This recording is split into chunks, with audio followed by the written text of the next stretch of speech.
நார்மலாகவே இப்போ இந்த போர் இல்லாமல் சாதாரணமாக இருந்தால் கூட மார்ச் மாதம் வந்து நிச்சயமாக ஒரு விலை ஏற்றம் இருக்கும். இந்த டாலருடைய ப்ரைஸ் இது அதிகம் ஆகலை, அதே 89 ரூபா 90 ரூபாய்க்கு இருந்திருந்தால் ஒரு வேளை இன்னும் கூட தங்கத்தோட விலை குறைஞ்சிருக்கும். கோல்டு வந்து இந்தியாவில் வாங்குறத விட சிங்கப்பூரில் வாங்கிட்டு வந்தால் ரேட்டும் கம்மியாக இருக்கும், அங்கே இருக்கிற தங்கம் குவாலிட்டியாகவும் இருக்குன்னு ஒரு விஷயம் போயிட்டு இருக்கு. இல்லை, முதல்ல தவறுதலாக புரிஞ்சிருக்காங்க, அது கிடையவே கிடையாது. இதனால் என்ன பண்ணுறாங்க, சுற்றுலா போகிறவங்க எல்லாமே அதை நினச்சிக்கிறாங்க. அப்படி எடுத்துகிட்டு வந்துட்டு வரணுன்னே இங்கே வந்து ஃபைன் கட்டுறவங்களும் நிறைய பேர் இருக்காங்க, நானும் பார்த்துக்கிட்டு தான் இருக்கேன். என்ன போட்டிருக்காங்க அரசாங்கம் அப்படின்னு சொன்னால், சில பேர் வந்து பேங்க்கில் அடமானம் வச்சுருவாங்க. ஒரு 10 லட்ச ரூபா மதிப்புள்ள பொருளாக இருக்கும். இதற்கு வந்து 5 லட்ச ரூபா தான் அன்னைக்கு கணக்கில் நீங்கள் லோன் எடுக்கலான்னு சொல்லியிருக்காங்கன்னா இவங்க லோன் எடுத்துருவாங்க. இந்த 10 லட்ச ரூபா மதிப்புள்ள பொருள் விலை ஏற்றத்தினால 15 லட்ச ரூபா ஆகிடுச்சு, இல்லை 20 லட்ச ரூபா ஆகிடுச்சு அப்படின்னா அந்த இன்னும் எக்ஸ்ட்ரா கூட ஒரு 5 லட்ச ரூபா கூட வாங்கலாம். ஏன்னா விலை ஏறி போச்சு, டபுள் ஆகிடுச்சு. அப்போ லோனும் வந்து வாங்கினா விலை இதே மாதிரி எப்படி ஏறுறப்போ இவங்களுக்கு அந்த பெனிஃபிட் இருக்கோ அதே மாதிரி இறங்குறப்போ டிஜிகோல்டுனா என்னமோ ஏதோ எப்படியோ அதில் போட்டால் பாதுகாப்பு இருக்குமா இல்லையான்னு. டிஜிகோல்டை பொறுத்த வரைக்கும் நீங்கள் கடைக்கு வரணுன்ற அவசியம் இல்லை, ஒன்று. ரெண்டாவது, இந்த நேரத்தில் தான் பணம் கட்டணுன்ற அவசியம் இல்லை. அந்த மாதாந்திர தவணை கட்டுறப்போ மாதத்துக்கு ஒரு தவணை தான் கட்டுவீங்க, அப்புறம் கட்ட மாட்டீங்க. ஆனால் டிஜிகோல்டை பொறுத்த வரைக்கும் அப்படி கிடையாது. அது என்னென்னா, இதில் என்ன பெனிஃபிட்? 2 விதமான பெனிஃபிட். ஒன்று, அன்னன்னைக்கு ரேட்டில் நீங்கள் ஃபிக்ஸ் பண்ணலாம். திடீர்னு காலையில் ரேட் அதிகமாக இருக்குது, சாயங்காலம் ரேட் கம்மியாயிடுச்சு நினைக்கிறீங்க, உங்கள்கிட்ட பணம் வந்துச்சு, டக்குன்னு ஒன்று கூட புக் பண்ணலாம்.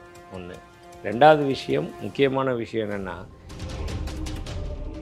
சில பேர் தவறான விஷயம் பண்ணுறாங்க. நகை அடமானத்தை வச்சுட்டு புது நகை வாங்குறது. நீங்கள் ஒரு 10 பவுன் நகை போட்டிருப்பீங்க, அந்த 10 பவுனை கொண்டு போய் விலை ஏறுதே அப்படின்ட்டு பேங்க்கில் அடமானம் வச்சுட்டு அந்த வர்ற காசை வச்சு ஒரு 5 பவுன் வாங்கி வச்சுப்பாங்க. ஏன்னா ஏற்றத்துலேருந்து கரெக்ட், ஏற்றத்துலேருந்து தப்பிக்கலாம் தான், இல்லைன்னு சொல்லலை.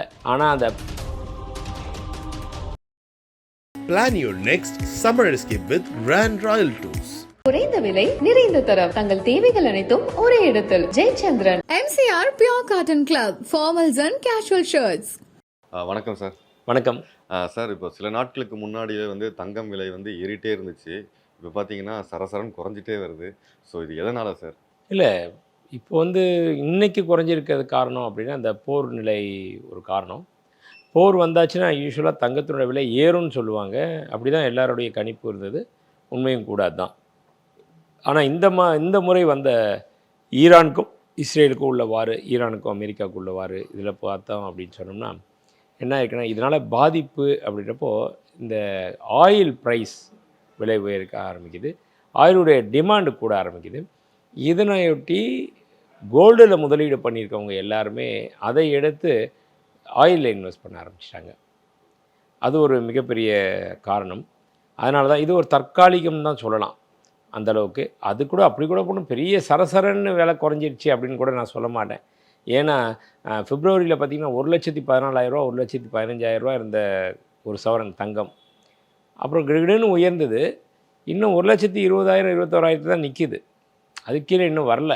அந்தளவுக்கு பார்த்தா பெரிய வித்தியாசம் இல்லை, ஏறினது கொஞ்சம் இறங்கியிருக்கு. அதில் இப்போ போர் வந்து எப்போ முடியும் அப்படி தெரியாத பட்சத்தில் வந்து இது தொடர்ந்துச்சுன்னா இன்னும் தங்க விலை வந்து அதிகமாக கண்டிப்பாக அந்த மாதிரி மாற்றங்கள் வர வர சர்வதேச அளவில் ஏதாவது ஒரு மாற்றங்கள் வர வர அதை பொறுத்து மாறும், விலை நிர்ணயம் வரும். உங்களுடைய கணிப்புப்படி எவ்வளோ குறையும்? என்னுடைய கணிப்புப்படி பார்த்திங்கன்னா, இந்த ஏதாவது பிரச்சனை வந்துச்சுன்னா இதில் இவ்வளோ ஏறும்னு யாராலையுமே ப்ரெடிக்ட் பண்ண முடியாது. ஆனால் இந்த பிரச்சனை இல்லாமல் நார்மலாகவே இப்போ இந்த போர் இல்லாமல் சாதாரணமாக இருந்தால் கூட மார்ச் மாதம் வந்து நிச்சயமாக ஒரு விலை ஏற்றம் இருக்கும். அதாவது மார்ச் 31 தேதிகளில் பார்த்திங்கன்னா தங்கம் இருக்கிற ரேட்டை விட ஒரு 10லேருந்து 15% கண்டிப்பாக விலை உயரும் அப்படின்ற அளவுக்கு தான் என்னுடைய கணிப்பு. இப்போ அதே மாதிரி சில்வரோட இதுவும் எப்படி சார் ஆகும்? அது எப்போயுமே கோல்டு பொறுத்து தான் சில்வரும். கோல்டு எப்படி விலை ஏறினா சில்வரும் விலை ஏற போகுது. கோல்டு விலை குறைய ஆரம்பிச்சிடுச்சு அப்படின்னா அது மாதிரி சில்வரும் விலை குறைய ஆரம்பிக்கும். இருந்தாலும் சில்வருடைய பயன் அப்படின்றது வேறு வேறு தாண்டி இருக்கிறதுனால அதனுடைய ரேட்டு வந்து வித்தியாசம். சில டைம் அதிகமாக பர்சன்டேஜ் வைஸில் ஏறலாம் இறங்கலாம். இப்போ வந்து டாலருக்கு எதிரான இந்திய ரூபாயோட மதிப்புமே வந்து அதல பாதளத்தில் சரிவாகிருக்கு அப்படின்னு சொல்கிறாங்க. ஆமாம், 92 ரூபா இருந்த ஒரு டாலர், US டாலரை பொறுத்த வரைக்கும் என்ன இருக்குது அப்படின்னு சொல்லி பார்த்தோம்னா அப்புறம் கொஞ்சம் கொஞ்சமாக குறைஞ்சி, அதாவது இந்திய ரூபாயோட மதிப்பு உயர்ந்து 90 ரூபா 89 ரூபா வரைக்கும் வந்தது. திரும்பியும் இந்திய ரூபாயோட மதிப்பு குறைஞ்சிடுச்சு, டாலருடைய ப்ரைஸ் அதிகமாகிடுச்சு. இந்த டாலருடைய ப்ரைஸ் இது அதிகம் ஆகலை, அதே ரூ. 89 90 இருந்திருந்தால் ஒரு வேளை இன்னும் கூட தங்கத்தோட விலை குறைஞ்சிருக்கும். ம். தங்கம் வந்து கிடுகிடுன்னு குறைஞ்சுன்னு சொன்னீங்களே, அது வந்து உண்மைதான். இந்த இந்த டைமில் அந்த டாலருடைய ப்ரைஸ் மட்டும் இதாக இருந்துச்சுன்னா, கொஞ்சம் குறைஞ்சிருந்துச்சுன்னா, இந்திய ரூபாயோடைய மதிப்பு உயர்ந்துருந்துச்சு அப்படின்னு சொன்னோம்னா, கண்டிப்பாக தங்கம் இந்தோட ஒரு ரூ. 5000 குறைஞ்சிருக்கும் ஒரு சவரன் ஒன்றுக்கு.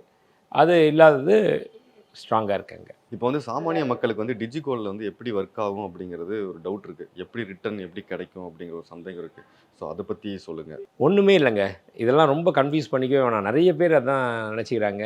டிஜிகோல்டுனா என்னமோ ஏதோ எப்படியோ அதில் போட்டால் பாதுகாப்பு இருக்குமா இல்லையான்னு. இல்லை, நகைக்கடையில் நீங்கள் போடுற டிஜிகோல்டு ஆப் ஒவ்வொரு நகைக்கடையிலையும் எந்த அளவுக்கு நம்ம சிட்டு போடுறோம், ஒரு கடையில் போய் சிட்டு போடுறோம் இல்லையா, சிட்டு போட்டால் என்ன இருக்குது அதில், நம்ம மாதம் மாதம் போய் ஒரு புக்கு கொடுத்து புக்கு வாங்கிட்டு பாஸ்புக்கில் என்ட்ரி பண்ணிவிட்டு அதில் நம்ம குறிச்சிட்டு வந்துடுவோம், பணத்தை கட்டிட்டு ஒவ்வொரு மாதம் போயிட்டு வருவோம். 15 மாதம் முடிஞ்சதுக்கப்புறம் நகை எடுப்போம். இது நார்மல் நகைச்சீட்டு. அதுபோல தான் இந்த டிஜிகோல்டு. ஆனால் என்ன எளிமையான முறையில் பண்ணியிருக்கோம். என்ன மாதிரி எளிமையான முறை அப்படின்னு சொல்லி பார்த்தோம் அப்படின்னா, டிஜிகோல்டை பொறுத்த வரைக்கும் நீங்கள் கடைக்கு வரணுன்ற அவசியம் இல்லை, ஒன்று. ரெண்டாவது, இந்த நேரத்தில் தான் பணம் கட்டணுன்ற அவசியம் இல்லை. இப்போ நான் சாதாரணமாக சீட்டாக இருந்துச்சுன்னா நீங்கள் கடை வேலை நேரம்னு ஒன்று இருக்கும். மார்னிங் 9:30 to 9:30 கடை திறந்துருக்காங்கன்னா அந்த டைமில் நேரம் போய் கட்டுவீங்க. ஆனால் டிஜிகோல்டு 24/7 எனி டைம் எப்போ வேணால் கட்டலாம். அந்த மாதாந்திர தவணை கட்டுறப்போ மாதத்துக்கு ஒரு தவணை தான் கட்டுவீங்க, அப்புறம் கட்ட மாட்டீங்க. ஆனால் டிஜிகோல்டை பொறுத்த வரைக்கும் அப்படி கிடையாது. அது என்னென்னா, ஒரு நாளைக்கே 10 வாட்டி கட்டலாம், 50 வாட்டி கட்டலாம், 100 வாட்டி கட்டலாம், இல்லை கட்டாமலும் விடலாம், டெய்லியும் கூட கட்டலாம். அதில் மெயின் எப்படி அப்படின்னா, டிஜிகோல்டை பொறுத்த வரைக்கும் பார்க்க வேண்டியது, சாமானியர்களுக்கு வந்து புரிகிற மாதிரி சொல்ல போனால், மினிமம் குறைந்தபட்சம் ரூ. 100 கூட கட்டலாம், அதிகபட்சம் எவ்வளோ வேணால் கட்டலாம். நீங்கள் கட்டுறது பணமாக நீங்கள் கட்ட இப்போலாம் வந்து காலேஜ் போகிற பசங்க, ஒர்க் பண்ணுற, இப்போ தான் காலேஜ் முடிச்சுட்டு ஒர்க் பண்ண ஸ்டார்ட் பண்ணியிருக்க பசங்க, டெய்லி வேஜஸ் வாங்குறாங்கள்ல, அவங்க கூட அந்த டிஜிகோல்டு போட்டுட்டு அதில் என்ன பண்ணுறாங்கன்னா, தினமும் ஒரு விளையாட்டுவாக்கா ஒரு 200 எனக்கு அக்கௌண்ட் வந்திருக்கா, பேக்கெட் மணி வந்திருக்கா, உடனே அதை அந்த டிஜிகோல்டை போட்டுறாங்க. இம்மீடியட்டாக அது வந்து அங்கேயே காமிச்சிடும். இத்தனை மில்லிகிராம், 200 300 மில்லிகிராம் தான் கணக்கு வரும். ஒரு இன்றைக்கி கிராம் கணக்கு பண்ணி 15,200 போட்டால் 1 கிராம் அவங்க அக்கௌண்ட்டில் ஆட் ஆகிடும். இதற்கு வரைமுறை உண்டு. 11 மாதங்கள். அந்த 11 மாதங்கள் கழித்த பிறகு அந்த டிஜிகோல்டில் எவ்வளோ வெயிட் சேர்ந்துருக்கோ அந்த வெயிட்டுக்கு நீங்கள் நகை எடுத்துக்கலாம். வந்து நகையோ காயினோ எது வேணால் எடுத்துக்கலாம். அன்னன்னைக்கு ரேட்டுக்கு அலர்ட் ஆகிருக்கும், உங்களுக்கு கிராம் கணக்கில் ஆகிட்டுருக்கும், அந்த அமௌண்ட்டுக்கு வந்துடும். வந்தோன்னு எடுப்பீங்க. அதுக்கு ஜிஎஸ்டி பே பண்ணணும். கஸ்டமர் தான், வாடிக்கையாளர் தான் பே பண்ணணும். இதில் என்ன பெனிஃபிட்? 2 விதமான பெனிஃபிட். ஒன்று, அன்னன்னைக்கு ரேட்டில் நீங்கள் ஃபிக்ஸ் பண்ணலாம். திடீர்னு காலையில் ரேட் அதிகமாக இருக்குது, சாயங்காலம் ரேட் கம்மியாகிடுச்சு நினைக்கிறீங்க, உங்கள்கிட்ட பணம் வந்துடுச்சு, டக்குன்னு ஒன்று கூட புக் பண்ணலாம். ஒன்று. ரெண்டாவது விஷயம், முக்கியமான விஷயம் என்னென்னா, இதில் அந்த 11 மாதம் வச்சுருக்காங்களே, அதை 4 குவார்ட்டராக பிரித்து நாங்கள் என்ன பண்ணியிருக்கோம், ஃபஸ்ட்டு 75 நாட்களுக்குள்ளே முதலீடு பண்ணுறவங்களுக்கு 6% வட்டி. அந்த 75 நாள்லேருந்து 2.5 மாதத்துக்கு அப்புறம் அடுத்த 5 மாதம் அது வர்றப்போ 4% வட்டி. இந்த வட்டி எல்லாமே அதுவும் கோல்டாகவே கன்வெர்ட் ஆகி போனஸ்ன்னு சொல்லி வந்துடுது. ஒருத்தர் ஃபஸ்ட்டு டே எடுத்தோடனே ஆரம்பிக்கிறாரு, 1 கிராம் கட்டுறாரு அப்படின்னா 15,200 கட்டி 1 கிராம் போட்டுறாரு. அதுக்கு 6% அப்படின்னு சொல்கிறப்போ 6%, 60 மில்லிகிராம் அவங்க அக்கௌண்ட்டில் ஆட் ஆகிடும். 1 கிராம் 60 மில்லிகிராம் எடுக்கிறப்ப லாஸ்ட்டில் அந்த 1 கிராம் 60 மில்லிகிராமுக்கு எடுத்துக்கலாம். இதே மாதிரி தான் ஒவ்வொரு வாட்டி வர இது வந்து என்னென்னா, கடையில் வச்சுருக்காங்க அப்படின்னா நீங்கள் எப்போ வேணால் அதை போய் செக் பண்ணிக்கலாம்.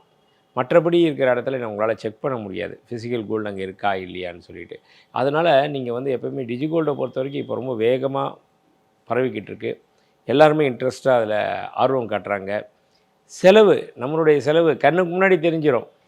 நம்ம ஒரு எக்ஸாம்பிள் சொல்கிறேனே, ஒருத்தர் குடிப்பழக்கத்துக்கு ஆளாயிருக்காரு. அவர் வந்து அதை விட்டுட்டார், வீட்டில் வற்புறுத்தலின் பேரில் விட்டுறாரு. அவர் உடல் நலம் கருதி விட்டாலும் சரி, இல்லை அவர் வந்து ஃபேமிலியோட இது பண்ணி விட்டாலும் சரி, விட்டுறாரு. ஒரு நாளைக்கு டெய்லியுமே ஒரு குவார்ட்டர் சாப்பிட்றான்னு வைங்களேன், நிப்பாட்டிட்டாருன்னா அவருக்கு ஒரு நாளைக்கு 200 250 ரூபா மிச்சம். அந்த 250 ரூபாய் அப்படியே தங்கமாக உடனே இந்த டிஜிகோல்டில் டக்குன்னு போட்டார்னா 250 ரூபாய்க்கு தங்கம் இன்றைக்கி கணக்குப்படி பார்த்திங்கன்னா ஒரு 20 மில்லிகிராம் எக்ஸாம்பிள் சொல்கிறேன் வந்துடும். இப்போ இது மாதிரி சேர்த்துக்கிட்டே இருக்கார், 30 நாள் சேர்த்தாருன்னா 600 மில்லிகிராம். அந்த 600 மில்லிகிராம்ன்ற விலை எவ்வளோ ஆச்சு இல்லைங்களா? அந்த மாதிரி வந்துடும். அப்படி வரும் பட்சத்தில் அவருக்கு ஒரு பக்கம் அது விட்டுட்டேன்ற ஒரு விஷயம், இன்னொரு பக்கம் அவங்க டெய்லியுமே இதுக்கு பதில் நான் இதில் ஆட் பண்ணுறேன், என்னுடைய செலவை குறைச்சிக்கிட்டு சேமிப்பாக்குறேன் போகிற கையில் அந்த பாஸ்புக் பேங்க்கில் பணம் கட்டிட்டு எப்படி பார்ப்போம், அது மாதிரி இது கையோட கை இருக்கும். இந்த மாதிரி நிறைய விஷயங்கள் உண்மையிலே சேமிக்கிற பழக்கம் இப்போ இருக்கிற யங்ஸ்டர்ஸ்க்கெலாம் பார்த்திங்கன்னா நிறைய வந்துடுது. இன்றைக்கி நிறைய சில்வர் காயின் பார்லாம் விற்கிதுன்னா அதை அவங்க தான் காரணம். அவங்க வந்துட்டு அப்பப்போ சில பேர்லாம் எனக்கு வெறும் 10 கிராம், அப்பப்போ 10 கிராம் 20 கிராம் வாங்க ஆரம்பிச்சிடுறாங்க. அந்த மாதிரி தான் இதுவும். ஒவ்வொரு வாட்டி 20 கிராம் 10 கிராம் வாங்கிட்டு போகிறோம்ல, அதுக்கு பதில் இங்கே அந்த கோல்டாவோ போட்டு வச்சிருது, போட்டுட்டு கடைசியில் 11 மாதம் கழிச்சு வந்து எடுத்துக்கிறது. அதனால் இன்றைக்கி பரபரப்பாக போயிட்டுருக்கு. இது ஒரு நல்ல விஷயம். சாமானிய மக்களுக்கு சேமிக்கணும் அப்படின்றது ஒரு மிகச்சிறந்த வழி. காமனாக ஒரு விஷயம் இருக்குது. கோல்டை வந்து இந்தியாவில் வாங்குறத விட வெளிநாட்டில் முக்கியமாக சிங்கப்பூரில் வாங்கிட்டு வந்தால் ரேட்டும் கம்மியாக இருக்கும், அங்கே இருக்கிற தங்கம் குவாலிட்டியாகவும் இருக்குன்னு ஒரு விஷயம் போயிட்டுருக்கு. இதை நீங்கள் எப்படி பார்க்குறீங்க? இல்லை, முதல்ல தவறுதலாக புரிஞ்சுருக்காங்க. அது கிடையவே கிடையாது. அங்கேருந்து வாங்கிட்டு வந்தால் ப்ராஃபிட்டு, அதனால் போயிட்டு இதனால் என்ன பண்ணுறாங்க, சுற்றுலா போகிறவங்க எல்லாமே அதை நினச்சிக்கிறாங்க. ஒரு போய் நிம்மதியாக சுற்றிட்டு பார்த்துட்டு வரமான்னு இல்லாமல் தங்கத்தை எடுத்துகிட்டு வரலாமான்னு அப்படி எடுத்துகிட்டு வந்துட்டு வரணுன்னே இங்கே வந்து ஃபைன் கட்டுறவங்களும் நிறைய பேர் இருக்காங்க. நானும் பார்த்துக்கிட்டு தான் இருக்கேன். அதனால் அந்த தவறான ஒரு முடிவு அது. என்ன போட்டிருக்காங்க அரசாங்கம் அப்படின்னு சொன்னால், லேடீஸ் வந்து ஒரு 5 சவரன் மதிப்புள்ள நகை 40 கிராம் மதிப்புள்ள நகையும், ஜென்ஸாக இருந்தால் 20 கிராம் மதிப்புள்ள நகையும் வெளிநாடுகள்லேருந்து கொண்டு வரலாம். யார் கொண்டு வரலாம், எப்போ கொண்டு வரலாம் அப்படின்னா, அந்த வெளிநாட்டில் போய் 1 வருடம் அவங்க வசிச்சிருக்கணும். அங்கே ஒர்க் பண்ணியிருக்கலாம், இல்லை அங்கே வசிச்சிட்ருக்கலாம். அந்த மாதிரி ஒரு சூழ்நிலையில் இருக்கவங்க அங்கேருந்து எடுத்துகிட்டு வந்தால் அதற்கு வரி கட்டணுன்ற அவசியம் இல்லை. அந்த அளவுக்கு நகையை மட்டும் 40 கிராம் ஒரு லேடி வந்து 5 சவரன் எடுத்துகிட்டு வரலாம். அவ்வளோதான். இதுக்காக சுற்றுலா போயிட்டு நான் ஒரு 10 நாள் 20 நாளில் வரேன், ஒரு மாதத்தில் வரேன் அப்படின்றவங்களாம் எடுத்துகிட்டு வந்தால் கம்மி தான். இங்கேக்கு அங்கே வித்தியாசம் என்னென்னு பார்த்தீங்கன்னா வெறும் 6% தான். 10 லட்ச ரூபா மதிப்புள்ள பொருள் எடுத்துகிட்டு வந்தாலே இங்கே 60,000. இங்கேக்கு அங்கேக்கும் வித்தியாசம் கம்மி இருக்குது. ஆனால் அதை தெரியாமல் எடுத்துகிட்டு வரணும்னு நினச்சி எடுத்துகிட்டு வந்துட்டாங்கன்னா இங்கே டேக்ஸ் கட்ட வேண்டியது இருக்கும். டேக்ஸு 33%, அதாவது 3,50,000 லட்ச ரூபா. வெறும் 60,000 ரூபா லாபத்தை பார்த்து வந்தாங்கன்னா இங்கே 3,50,000 லட்ச ரூபா டேக்ஸ் கட்டணும். அதற்கு அபராத தொகை ஒரு 3,00,000 லட்ச ரூபா கட்டலாம். அது வந்து அந்த இருக்கிற ஆஃபீஸரை பொறுத்து இருக்குது அபராத தொகைன்றது. அதனால் அது எதுக்கு இந்த மாதிரி ஒரு இது வேணவே வேணாம். அது சில பேர் தவறுதலாக புரிஞ்சுக்கிட்டாங்க. இப்போ நகை வந்து அடகு வைக்கும்போது சார் நிறையா ரேட்டு ஏறும்போது வந்து நம்ம கூடுதலாக வந்து காசு வாங்கலாம்ல. ஸோ இதே மாதிரி குறையும் போது வந்து நமக்கு திருப்பி வந்து மீட்கணும் அப்படிங்கிற ஒரு பட்சத்தில் வந்து நெருக்கடி ஆகுமா? அதாவது இது என்னென்னா நம்மளுடைய தேவைகளை பொறுத்து தான் இருக்குது எப்பயுமே. சில பேர் வந்து பேங்க்கில் அடமானம் வச்சுருவாங்க.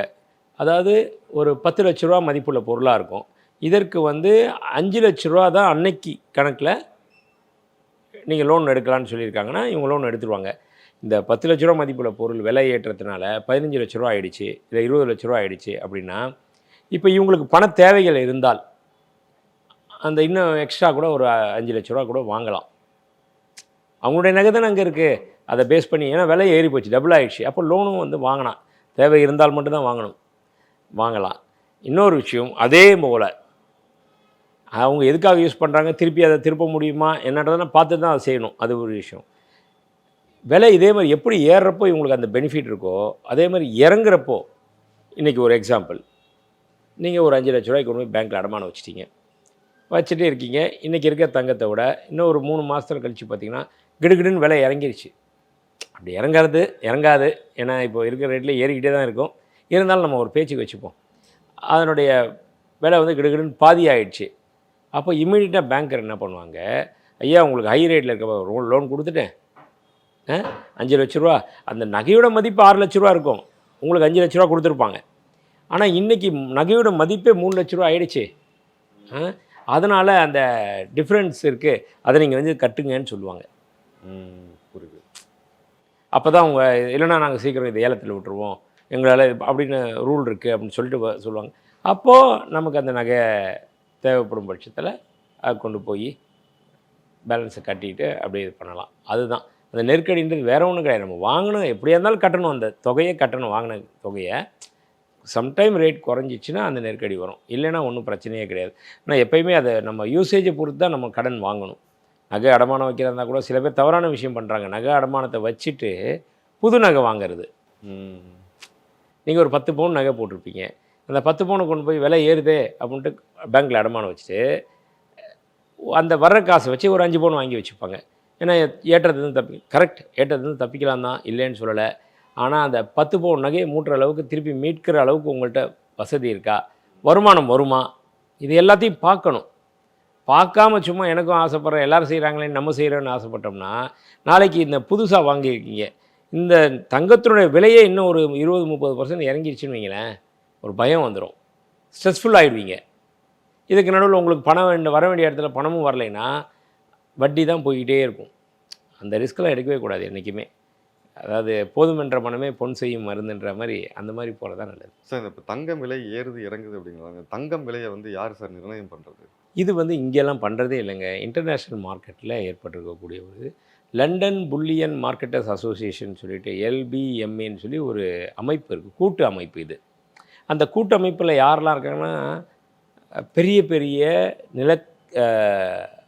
தங்க சுரங்கங்களின் அதிபர்கள், அதை எடுத்து சுத்திகரிக்க பண்ணுறாங்க இல்லையா, அவங்க இருப்பாங்க. இதெல்லாம் பாதுகாப்பு எடுத்து பெட்டகம் வைப்பாங்க பாருங்கள், அவங்க இருப்பாங்க. அப்புறம் பிக் இன்வெஸ்டர்ஸ் இருப்பாங்க, வேர்ல்டு கோல்டு கவுன்சில் இருக்கும், பெரிய பெரிய பேங்கர்ஸ் இருப்பாங்க. இவங்க எல்லாமே வர்த்தகம் பண்ணுறவங்க எல்லாமே கூட்டாக சேர்த்து கிட்டத்தட்ட ஒரு 150 பேர் தான் அதில் உறுப்பினர், மொத்த உறுப்பினர். இது வந்து வேர்ல்டு முழுக்க இருக்கிற தங்கம்.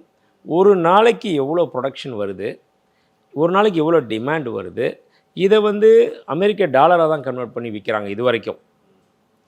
அதனால் டாலருடைய மதிப்பு எவ்வளோ இருக்குது, இது ஒட்டு மொத்தமாக இது கூட தயாரிப்பு செலவு எவ்வளோ, டிரான்ஸ்போர்ட் செலவு எவ்வளோ, எல்லாத்தையும் கணக்கு பண்ணி அவங்க மொத்தமாக ஒட்டு மொத்தமாக நிர்வகிப்பாங்க. அதனால் இது தனிப்பட்ட ஒரு நாடு கூட இதை ஃபிக்ஸ் பண்ணுறது கிடையாது, இது கூட்டமைப்பு LBMAன்றது. அதனால் வந்து ஒருத்தர் நினச்சா ஏற்றிடலாம், ஒருத்தர் நினச்சா இறக்கிடலாம். மார்க்கெட்டில் எப்படி போகுதோ அதை பொறுத்து தான் தங்கத்தின் விலை நிர்ணயமாகும். Okay sir, thank you so much sir. நன்றி. Plan your next summer escape with Grand Royal Tours. குறைந்த விலை நிறைந்த தரம், தங்கள் தேவைகள் அனைத்தும் ஒரே இடத்தில். Jayachandran MCR Pure Cotton Club, formals and casual shirts.